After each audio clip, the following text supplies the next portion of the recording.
নমস্কার, আমি তরুণ ঘোষ। আগামী 29 তারিখ সার্জিও গোর বাংলাদেশ যাচ্ছেন। তার যাওয়ার আগে আমি একটা ভিডিও করেছিলাম, সম্ভবত 18-19 তারিখ নাগাদ একটা ভিডিও করেছিলাম যে সার্জিও গোর যাচ্ছেন, কি কি তার থাকবে। CNN এর একটা রিপোর্ট আমি তার সঙ্গে যুক্ত করেছিলাম। এখন সার্জিও গোর যে যাচ্ছেন, তারেক রহমানের জন্য বেশ কিছু দুঃসংবাদ নিয়ে যাচ্ছেন।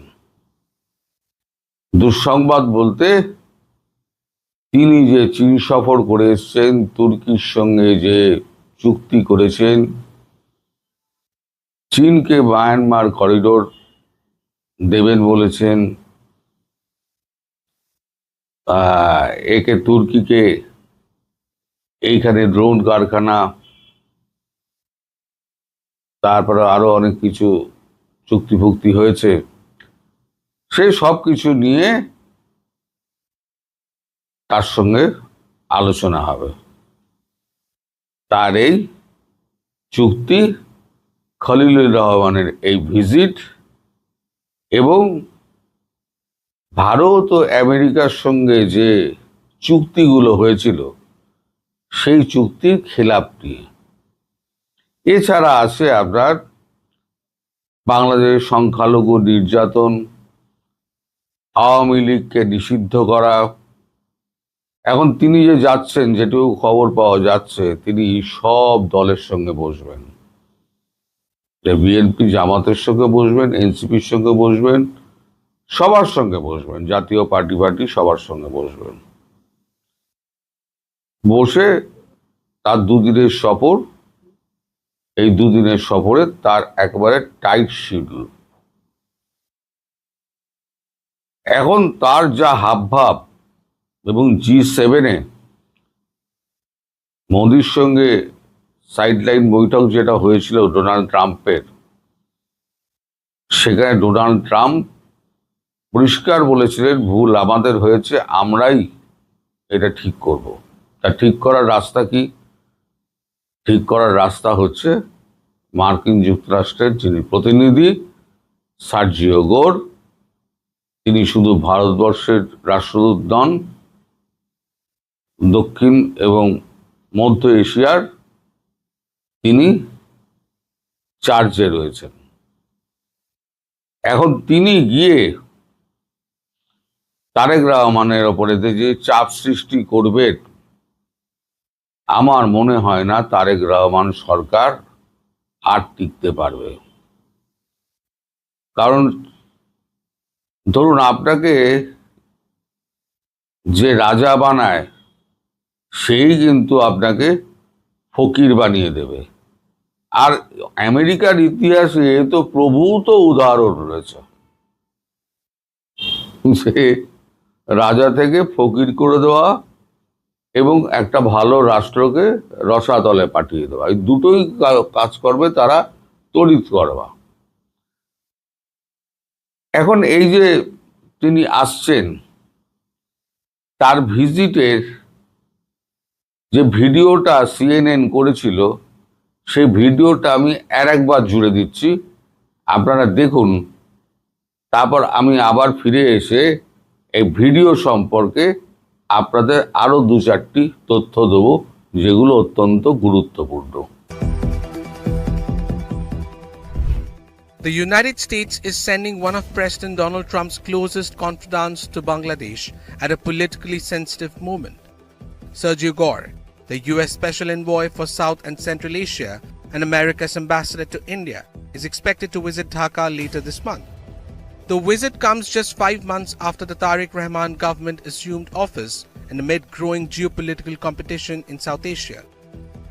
According to reports, Gore will hold high-level meetings with Prime Minister Tariq Rahman, Foreign Minister Khalilur Rahman, and leaders of several major political parties.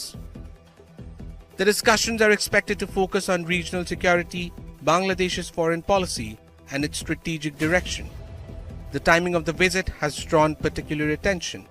former Prime Minister Sheikh Hasina recently announced that she intends to return to Bangladesh before the end of the year, despite facing a death sentence in absentia. Reports suggest her possible return and the future of the Awami League could also feature in discussions during Gore's visit. The United States is also facing increasing pressure over Bangladesh's human rights situation. Several American lawmakers and rights groups have raised concerns about the trial of Sheikh Hasina and the broader political environment in the country. This has fueled speculation that Washington may be reassessing its approach toward Bangladesh. Another major issue is Bangladesh's rapidly expanding ties with China. Prime Minister Tariq Rahman recently visited Beijing, where he saw Chinese investment in major infrastructure projects, including the Teesta project, the modernization of Mongla Port, and Special Economic Zone in Chittagong. Dhaka has also proposed deeper defense cooperation with China and is reportedly considering major military purchases, including fighter aircraft. For Washington, these developments are strategically significant. The United States is also expected to seek clarity on China's proposed Bangladesh-Myanmar-China Economic Corridor, a project that could reshape regional connectivity and influence. Bangladesh's growing engagement with China, Pakistan, and Turkey has also attracted close attention from both Washington and New Delhi. Bangladesh has also stepped up engagement with Turkey in recent months. Turkish Foreign Minister Hakan Fidan visited Dhaka as both countries explored closer diplomatic and strategic cooperation.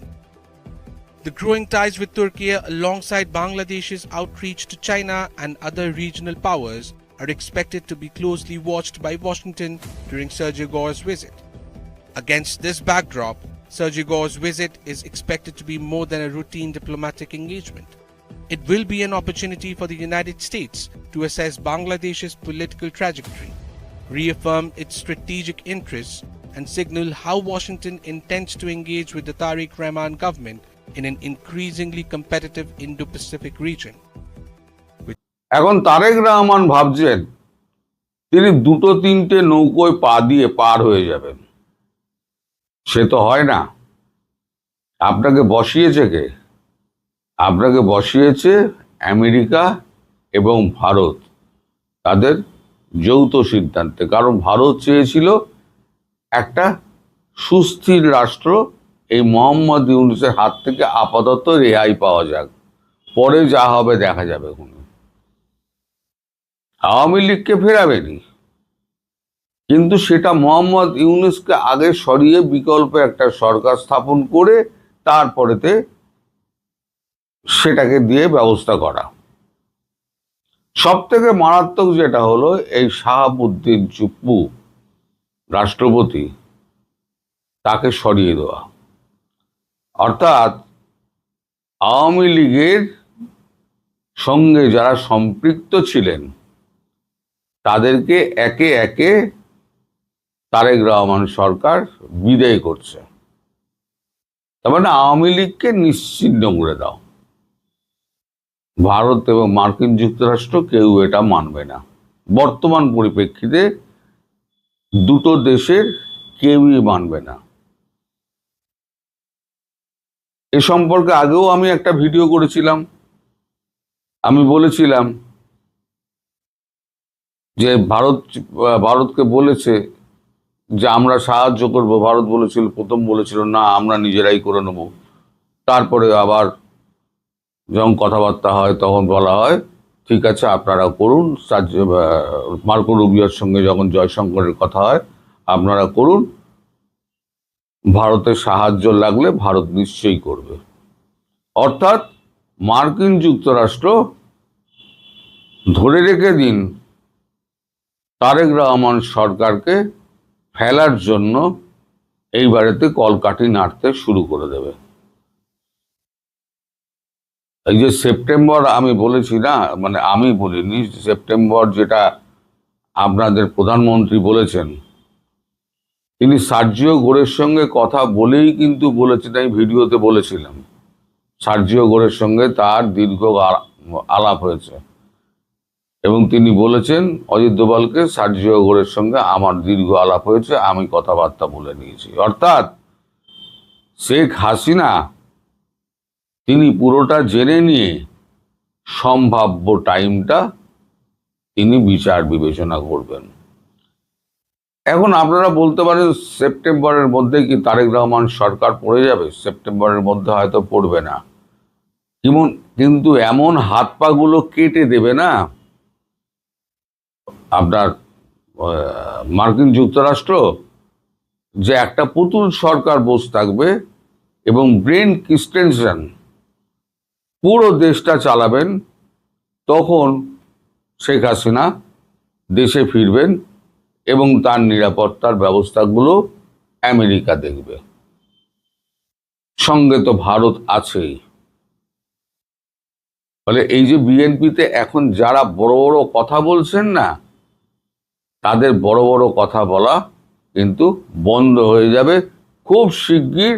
Sergio গোর ফেরার পরে দেখবেন পরিস্থিতি আমূল বদলে গেছে, তারেক রহমানের হাত পা ঠান্ডা হয়ে যাবে এবং কি করবেন বুঝতে পারবেন না তিনি পদত্যাগ করে না বিদেশে পালান। আমার এইটি হচ্ছে ভয় যে তারেক রহমানটা পলাতক হতে পারে।